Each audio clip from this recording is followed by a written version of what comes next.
প্রিয় ভিউয়ার্স, আসসালামু আলাইকুম। ভিউয়ার্স, আপনারা দেখছেন মিম গোট ফার্ম, আর আমি আছি আপনাদের সাথে মোহাম্মদ মুজাহিদ হোসেন।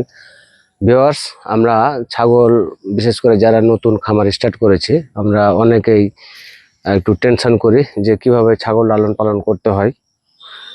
বিশেষ করে এই কারণে টেনশন করি যে ছাগলের যে মেন বিষয় সেগুলো হলো খাবার। দানাদার খাবার অনেক দাম বেশি, তো দানাদার শুধু খাবার খাওয়ালে হবে না, অনেক সময় ঘাসের উপরে নির্ভর করতে হবে। আর ঘাসের পাশাপাশি আপনি যদি আপনার ছাগলকে সুস্থ রাখতে চান,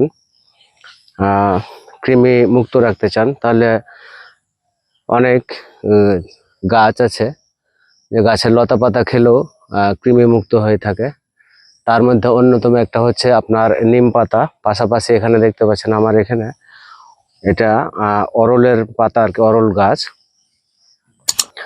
আপনারা যখন জমিতে ঘাস চাষ করবেন, তখন জমিতে ঘাস লাগার পরে যে আইল আছে, চারিপাশ দিয়ে যে আইল দেওয়া হয় জমিতে, এই জমির চারিপাশের আইলের উপরে আপনারা বিচি রোপণ করে দিতে পারেন, অরলের বিচি। এইগুলো অটোমেটিক হয়ে যাবে ইনশাআল্লাহ। আর এই গাছগুলো অনেক দিন টিকে। আপনি ডালগুলো কেটে নেবেন এরকম। এখন আমার এখানে দেখতে পাচ্ছেন এগুলো খাওয়ার উপযোগী হয়ে গেছে। এই ডালগুলি কেটে নিলে আপনার আবার নতুন করে ডাল গজাবে, অনেক ঘন হবে।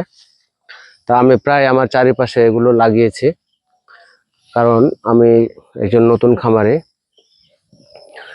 শুধু দানা এবং ঘাসের উপরে রাখলে হচ্ছে না, অনেক কিছু মেনটেন করতে হয়। তো আপনারা এরকম ভাবে যদি জমির চারিপাশে আইলে যদি আপনারা এরকম অরলের গাছ লাগান, তাহলে দেখবেন ইনশাল্লাহ আপনার খামার অনেকটা এগিয়ে যাবে এবং ছাগল সুস্থ থাকবে। এতে প্রচুর পরিমাণে ওষুধি গুণাগুণ আছে। এর যেমন ডাউল মানুষ খেলে যেমন উপকার হয়, জন্ডিস ভালো হয়, জন্ডিস দূরে থাকে, অন্যান্য অসুখও দূরে থাকে আর কি, রোগ প্রতিরোধ ক্ষমতা বাড়ায়। তেমন ছাগলকেও যদি আপনি নিয়মিত এই পাতা খাওয়ান, অরলের পাতা, আপনার দেখবেন ইনশাল্লাহ ছাগলগুলো সুস্থ থাকবে, সবল থাকবে। তো এগুলি আপনি ডাল কেটে নিলেই আপনার ছাগলের সামনে যদি ফেলে দেন, খুব রুচি সম্মত খাবে আর কি। আমি দেখাবো আপনাদেরকে আমার ছাগল কিভাবে খাচ্ছে। তো এখানে দেখেন এই গাছগুলো, দেখেন এই গাছগুলোর বয়স খুব বেশি না। এই গাছগুলোর বয়স মাত্র 4 থেকে 5 মাস হবে। এই গাছগুলো আরো অনেক মোটা হবে, এগুলো আরো অনেক মোটা হবে। এই যে এই ডালগুলো আছে না, এই ডালগুলো কেটে নেবেন, এখান থেকে আবার অনেকগুলো কাণ্ড ছাড়বে, ডাল ছাড়বে, আবার আরো অনেক ঘন হবে আর কি। এই গাছগুলো অনেক শক্ত মজবুত হয়ে থাকে। তো ভিউয়ার্স, আমার এই ভিডিওটি যদি ভালো লেগে থাকে, তাহলে আমার চ্যানেলটি সাবস্ক্রাইব করবেন এবং আমার ভিডিওতে একটি লাইক দিবেন।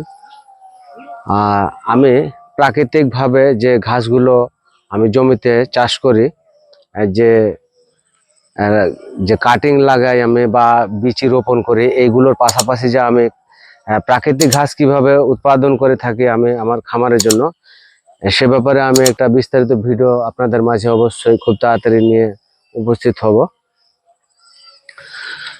তো এখন আমি এই ডালগুলো আমার ছাগলে কিভাবে খায় আমি সেগুলি দেখাবো।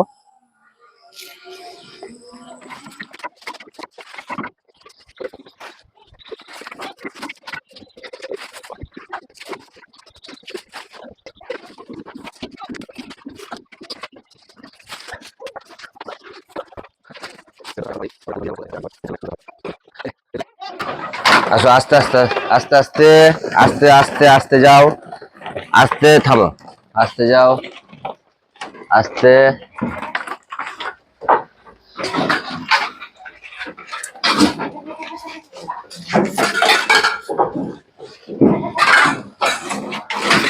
দেখতে পাচ্ছেন কত সুন্দর করে খাচ্ছে।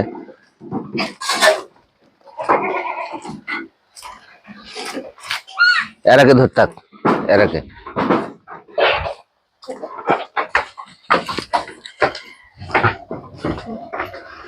দেখিস না, থামো থামো থামো, দেখি কালো, হ্যাঁ যাও। দে রাজা, যাও, এই যাও শোনা, আস্তে আস্তে। ও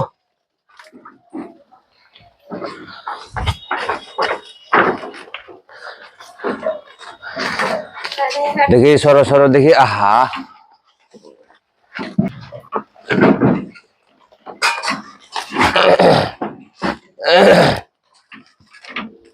ওদিকে যা।